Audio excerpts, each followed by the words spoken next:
Hello children, welcome once again to my channel Smita Classes. As you know that we are going through the Future Kids Science book of standard 7 and we have already done many of its chapter, and today we are doing electric current and its effect, the 12th chapter, and we have done 13th chapter. It is the 13th chapter, electric current and its effect. We have already done part 1 of this chapter. Today we will be doing the part 2. We will start from the heating effect of electric current. ठीक है, जो भी material current को अपने भीतर flow नहीं होने देते हैं, ठीक है, कुछ कुछ ऐसे मटेरियल होते हैं, ठीक है, जैसे सूखी लकड़ी हो, वो करंट को अपने भीतर फ्लो होने नहीं देती है, वही कच्ची लकड़ी करंट को अपने भीतर फ्लो होने देगी, ठीक है। तो कुछ एक डिग्री होता है कि हाँ कौन सा मटेरियल कितना करंट को फ्लो करने से रोक रहा है, कोई ज़्यादा रोक पाता है, कोई कम रोक पाता है। तो ये जो degree into which material opposes the flow of current through itself is called its resistance, है ना, कि किस डिग्री तक वह रोक पा रहा है वो उसका रेजिस्टेंस है। जिसका हाई रेजिस्टेंस है वो ज़्यादा फ्लो ऑफ करंट को रोक पा रहा है, जिसका कम रेजिस्टेंस है वो कम फ्लो ऑफ करंट को रोक पा रहा है, ठीक है। कोई एक हाई रेजिस्टेंस वायर है, कोई ऐसा वायर है जो कि बहुत दूर तक फ्लो ऑफ करंट को रोक पा रहा है, बहुत देर तक, तो वो हाई रेजिस्टेंस वायर है, जैसे नाइक्रोम है, ठीक है। तो जब एक इलेक्ट्रिक करंट हम लोग पास कर रहे हैं हाई रेजिस्टेंस वायर से, जो कि फ्लो ऑफ करंट को और आगे बढ़ने नहीं दे रहा है, तो उसमें क्या हो रहा है, वो वायर ना हीट होने लगता है, वायर हॉट होने लगता है और हीट प्रोड्यूस करने लगता है, उसके आसपास भी हीट प्रोड्यूस होने लगता है। इसी को heating effect of electric current कहते हैं, ठीक है। जैसे कि आप लोग जब सर्किट डायग्राम पढ़ रहे थे, आप लोग सर्किट बना रहे थे, उसमें एक बल्ब लगा रहे थे, बैटरी लगा रहे थे, सेल लगा रहे थे, स्विच लगा रहे थे। तो स्विच जब ऑन रहता है, ठीक है, तो बल्ब ग्लो करने लगता है। स्विच जब ऑफ रहता है तो बल्ब ग्लो नहीं करता है। तो जब बल्ब थोड़ी देर ग्लो करेगा, उसके बाद आप बल्ब को टच करेंगे तो वो बल्ब गर्म लगता है ना, क्यों? क्योंकि ये heating effect of electric current उसमें आता है, ठीक है। अब है कि एक बल्ब को हम लोग अच्छे से पढ़ेंगे। आप बल्ब का डायग्राम देखें अपने बुक में, उसमें सबसे टॉप पे लिड टर्मिनल है, ठीक है, लिड का बना हुआ उसका एंट्री पॉइंट है। उसके नीचे ऐसे गोल गोल गोल गोल सर्कुलर एल्यूमिनियम कैप उसका एक लगा हुआ है। उसके नीचे बल्ब के भीतर ग्लास लगा हुआ है, ग्लास का स्टेम अंदर की तरफ है, ठीक है, ग्लास का एक लंबा सिलेंड्रिकल शेप का है उसके। और बल्ब पूरा क्या चीज़ से बना है, थिन ग्लास शेल से, ठीक है, एक पतला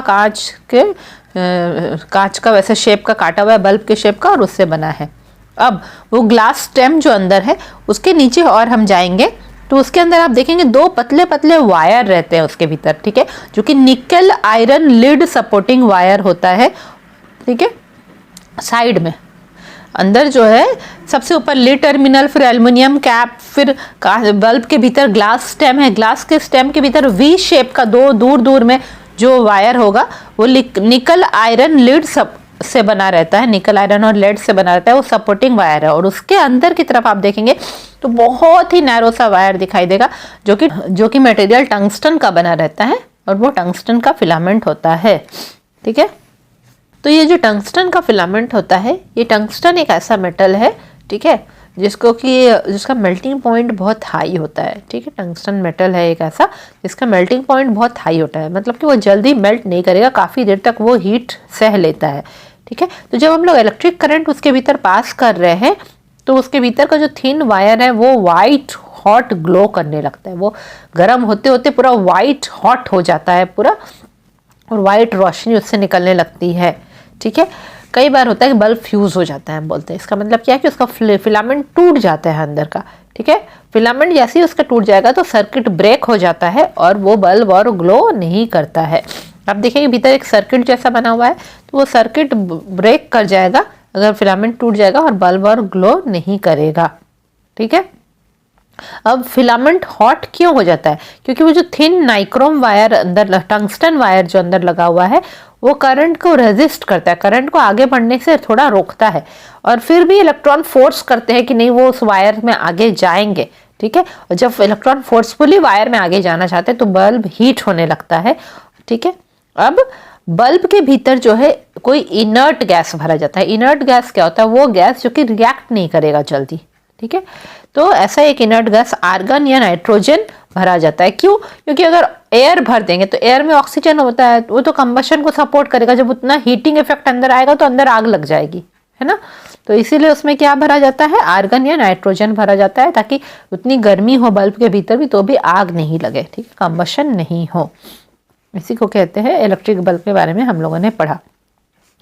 अब है कि वायर में जितना हीट प्रोड्यूस हो रहा है वो डिपेंड करता है रेजिस्टेंस ऑफ वायर के ऊपर। जो वायर ज़्यादा रेजिस्ट कर पाएगा, ठीक है, डिपेंड करता है कि वायर का वो वायर किस मटेरियल का बना है, कितने लंबा है, कितना थिक है, कितना मोटा है, ठीक है, वो देखना पड़ता है। जितना वो रेजिस्ट कर पाएगा हीट को उतना, मतलब कि जितना वो करंट को रेजिस्ट कर पाएगा वायर, उतना ज़्यादा हीट प्रोड्यूस होगा, ठीक है। जितना वो करंट को रोकेगा उतना ज़्यादा हीट प्रोड्यूस होगा। जैसे कि कॉपर जो है उसका बहुत ही कम रेजिस्टेंस होता है, वो ज़्यादा रोक नहीं पाता, वो अच्छा कंडक्टर होता है। जबकि नाइक्रोम का बहुत हाई रेजिस्टेंस होता है, वो करंट को बहुत रोक पाता है, ठीक है।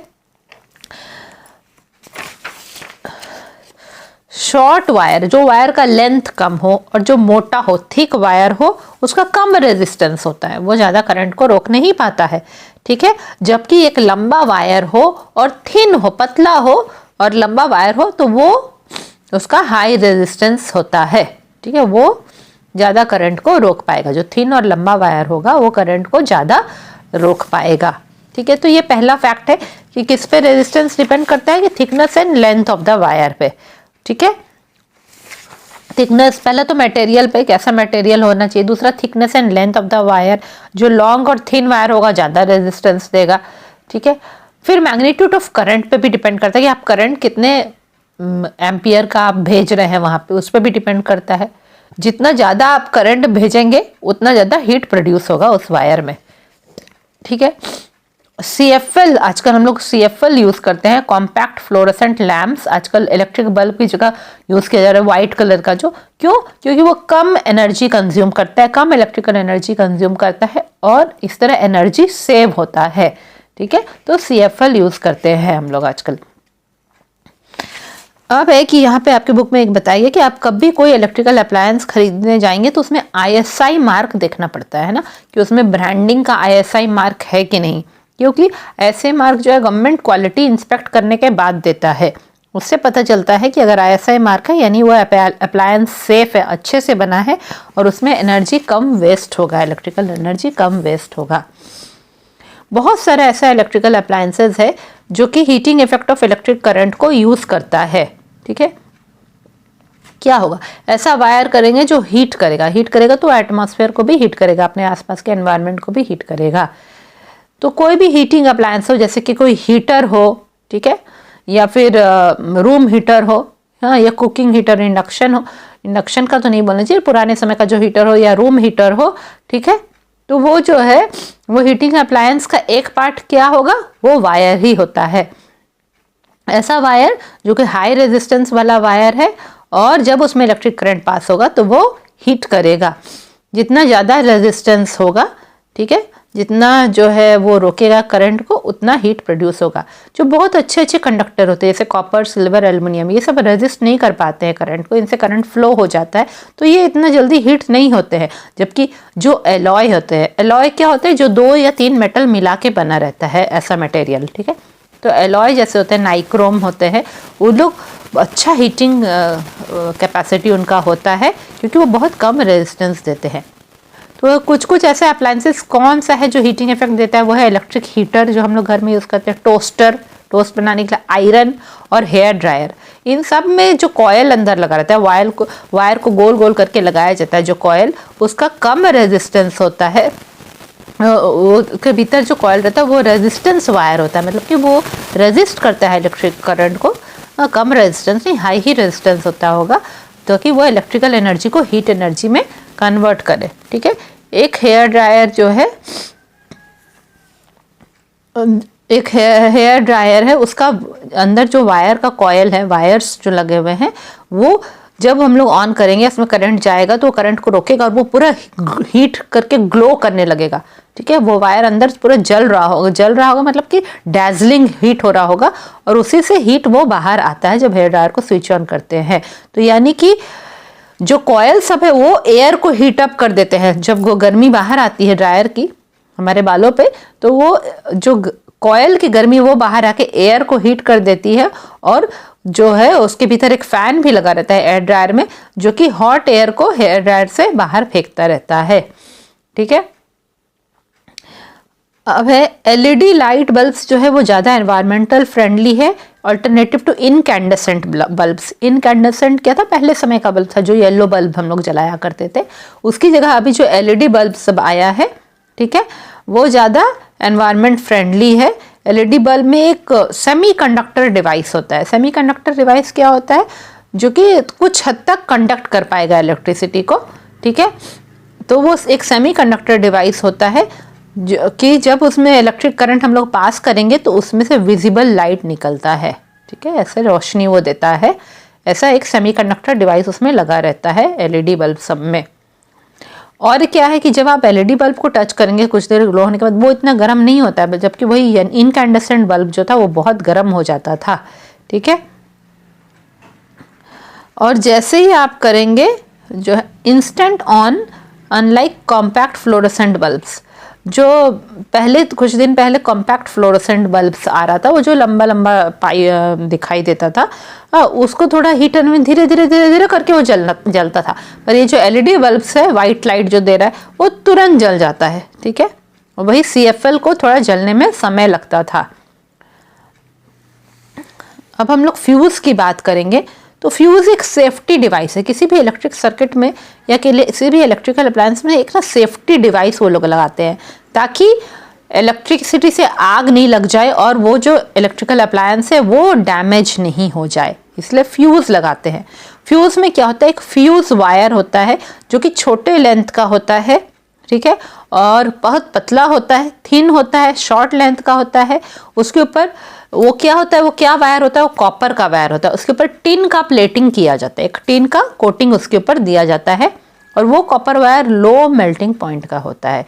इसका मतलब जैसे ही बहुत हाई अमाउंट ऑफ करंट आएगा वो कॉपर वायर मेल्ट कर जाएगा, और कॉपर वायर जब मेल्ट कर जाएगा तो सर्किट टूट जाएगा और ज़्यादा करंट आपके उस इलेक्ट्रिकल अप्लायंस में नहीं जाएगा और आपका इलेक्ट्रिकल अप्लायंस जलने से बच जाएगा। जितना भी आप देखेंगे टीवी, फ्रिज और जितना भी इलेक्ट्रिकल अप्लायंसेस है, सब में फ्यूज लगा रहता है, ठीक है। तो जो है इस तरह से हम लोग इसके पहले भी पढ़े हैं कि जो है, देखिए डिपेंड करता है कि आप कैसा अप्लायंस है, कितना करंट आ रहा है, उसी तरह से फ्यूज़ वायर यूज़ करना चाहिए। हम लोग पहले भी पढ़े हैं कि जो थिन फ्यूज़ वायर होता है, ठीक है, वो ज़्यादा रेजिस्टेंस देता है, काफ़ी दूर तक वो इलेक्ट्रिक करंट को आगे बढ़ने से रोकता है ना। थिन फ्यूज़ वायर जो होता है वो बहुत देर तक इलेक्ट्रिक करंट को आगे बढ़ने से रोकता है।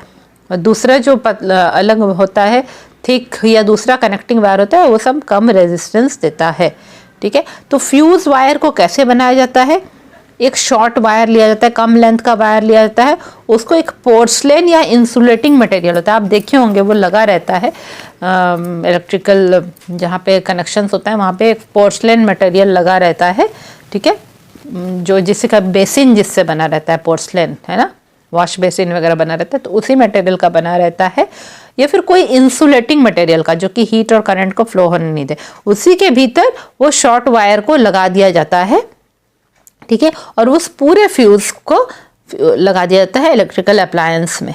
सही रेटिंग का फ्यूज यूज करना चाहिए कि किस अप्लायंस के लिए किस तरह का फ्यूज का ज़रूरत है। आपके बुक में एक फ्यूज का भी डायग्राम बना हुआ है।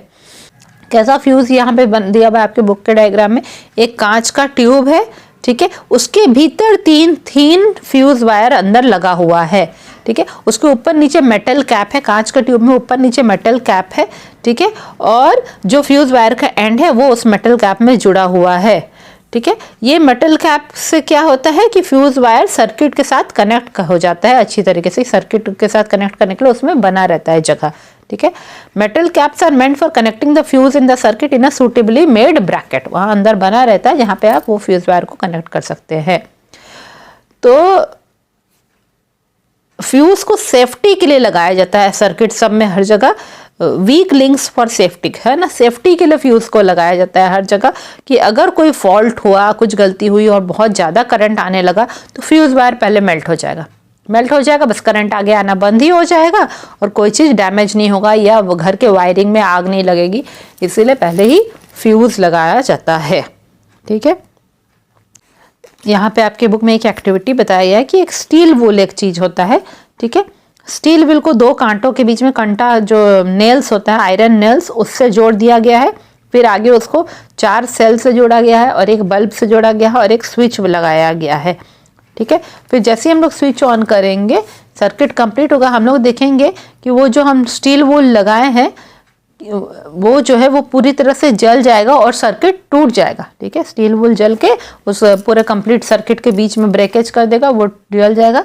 क्योंकि स्टील वूल का है कि बहुत ज़्यादा रेजिस्टेंस होता है, कॉपर कनेक्टिंग वायर से भी ज़्यादा उसका रेजिस्टेंस होता है, वो बहुत ही करंट को रोकता है। और अगर हम लोग ज़्यादा अमाउंट ऑफ, क्योंकि हम लोग बहुत सारा यहाँ पे सेल लगाए, 3-4 सेल लगाए हैं ना, तो ज़्यादा अमाउंट ऑफ करंट जैसे ही पास करेंगे बहुत हीट प्रोड्यूस होगा और वो स्टील वूल के पतले धागे को वो मेल्ट कर देगा। अगर फ्यूज अगर मेल्ट कर देता है, कर जा रहा है कहीं भी आपके इलेक्ट्रिकल अप्लायंस, पहले करंट को स्विच ऑफ कर दीजिए, ठीक है, स्विच ऑफ कर देना चाहिए। और अगर आपको ज़्यादा खतरा लग रहा है तो मीटर के पास से ही, इलेक्ट्रिक मीटर के पास से ही स्विच ऑफ कर देना चाहिए। फिर फॉल्ट खोजना चाहिए कि कहाँ क्या गलती हुई है, क्यों यहाँ ज़्यादा करंट आया। फिर फ्यूज़ में दूसरा फ्यूज़ वायर लगा के फिर से उस फ्यूज़ को लगा देना चाहिए ताकि फिर से इलेक्ट्रिसिटी सप्लाई आ जाए। अब फ्यूज रेटिंग क्या होता है? फ्यूज रेटिंग जो होता है वो मैक्सिमम करंट है that the fuse can carry without melting, कि ये फ्यूज वायर मैक्सिमम कितना करंट ले सकता है बिना मेल्ट किए, ठीक है। मान लीजिए कि आप 2 तरह का इलेक्ट्रिकल फिटिंग आजकल मार्केट में अवेलेबल है। एक है मैक्सिमम 5 एम्पियर करंट वाले का और एक है 15 एम्पियर करंट वाले का, ठीक है। तो जो भी घर का जो लाइटिंग है या फैन का सर्किट है एक छोटे घर का, वो 5 एम्पियर रेटिंग वाला फ्यूज उसमें लगाया जाता है। इसका मतलब है कि अगर 5 एम्पियर से ज़्यादा करंट आएगा उस घर के लाइटिंग में या फैन में, छोटे घरों में, तो वो मेल्ट कर जाएगा फ्यूज वायर, ठीक है। और जो एक छोटा घर है, ठीक है, वहाँ पे कोई इलेक्ट्रिक स्टोव लगा है या फिर गीज़र लगा है या इमर्शन हीटर लगा हुआ है, ठीक है, ये सब चलाने के लिए जो फ्यूज़ लगा है उस घर के इलेक्ट्रिक मीटर के पास लगा हुआ होगा, मेन मीटर के पास वो फ्यूज़ लगा रहेगा। जिस घर में स्टोव, गीज़र, इमर्शन हीटर चलता है तो 1000 वाट का, उसका पावर है 1000 वाट, 1000 वाट का फ्यूज़ लगा रहेगा या फिर 15 एम्पियर कैपेसिटी से थोड़ा ज़्यादा का लगा रहेगा कि 15 एम्पियर तक वो करंट रोक सकेगा, ठीक है। अब है कि लार्ज करंट क्यों फ्लो होता है। कभी कभी लार्ज करंट आ जाता है ना, तो पहला है उसका शॉर्ट सर्किट। क्या होता है कि जब इलेक्ट्रिकल सर्किट होता है वहाँ पे लाइव वायर भी होता है और एक न्यूट्रल वायर भी होता है, ठीक है। तो जब ये लाइव और न्यूट्रल वायर एक दूसरे को अचानक से बाय चांस टच कर देते हैं, ठीक है, कुछ अच्छे से कनेक्शन नहीं हुआ होगा, तब जो है शॉर्ट सर्किट, उसको ही शॉर्ट सर्किट कहते हैं। ऐसा कब होता है? देखिए, वायर सबके ऊपर इंसुलेशन होता है, प्लास्टिक कोटिंग होता है ना, जितना भी वायर घरों में लगता है। तो अगर किसी तरीके से वो ऊपर का कोटिंग छिड़ के बाहर आ गया है, निकल गया है कोटिंग किसी तरीके से वियर एंड टियर के कारण, तब दोनों वायर एक दूसरे को टच कर जाते हैं और तब शॉर्ट सर्किट होता है, ठीक है। दूसरा कारण क्या है ज़्यादा करंट आने का? वो है ओवरलोडिंग है। जब बहुत सारे अप्लायंस को हम सिंगल सॉकेट में कनेक्ट कर दिए हैं, ठीक है, मल्टीपल सॉकेट वाला आता है ना, इसमें बहुत सारे प्लग्स बने रहते हैं एक ही जगह पे, उसमें हम लगा दिए हैं बहुत सारे अप्लायंसेस को, वहाँ जोड़ दिए हैं, तो वहाँ वो घर का मेन मीटर से बहुत ज़्यादा करंट वो ले रहा है, ठीक है। घर का मेन मीटर से वो बहुत ज़्यादा करंट लेने लगता है और वहाँ पे ज़्यादा करंट आने लगता है और इसी को ओवरलोडिंग बोलते हैं, ठीक है। तो यहाँ तक आप हीटिंग इफेक्ट ऑफ करंट और फ्यूज़ के बारे में हम लोग पढ़ लिए हैं। नेक्स्ट क्लास में हम लोग सर्किट ब्रेकर और कैटरिज के बारे में पढ़ेंगे और magnetic effect of electric current पढ़ेंगे। तो ये हमारा जो आज का सेकेंड पार्ट है electric current and its effect, ये कंप्लीट हो गया है। जल्दी हम इसके थर्ड पार्ट में आपसे मिलेंगे। तब तक मेरे चैनल देखते रहे, वीडियोस देखते रहे, सब्सक्राइब करें और वीडियोस को दूसरे फ्रेंड्स के साथ शेयर करना ना भूलें। Thank you.